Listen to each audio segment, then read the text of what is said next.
Alors, pour répondre à la question de Sophie. Sophie me dit: «Est-ce que c'est normal que lorsque je pense à devenir maman, je me vois avec le bébé dans les bras, mais pas avec le bébé dans le ventre?» Alors, normal, ça ne veut rien dire, Sophie.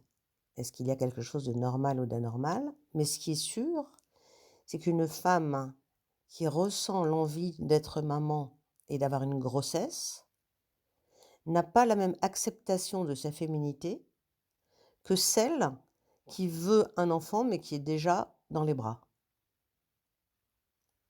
On pourrait dire que la femme qui a eu ses règles et qui était contente d'avoir ses règles, qui a eu une première relation sexuelle où ça s'est bien passé, où elle n'a pas ressenti, l'intrusion, masculine comme une intrusion, du pénis, mais comme un plaisir et un désir que ça se reproduise.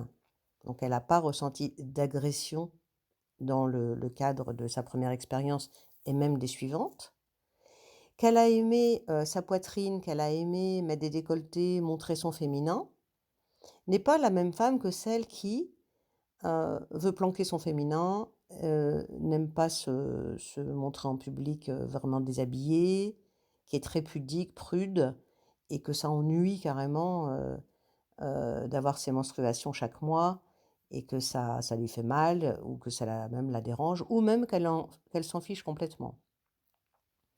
Voilà, c'est 2 genres de femmes qui sont complètement différentes et oui, c'est intéressant de voir quel est le blocage émotionnel qui a fait que, hem, que l'on puisse penser qu'on veut que les choses soient déjà là, au lieu de faire ce qu'il faut pour que les choses, aient une genèse. C'est-à-dire qu'elles commencent par, vraiment, une procréation intérieure, avec une grossesse qui se passe mois après mois, sans avoir peur, ni d'être abîmée, ni d'avoir les seins qui tombent, ni d'avoir un ventre avec des vergetures, mais avec le vrai plaisir d'être enceinte, de donner cette vie.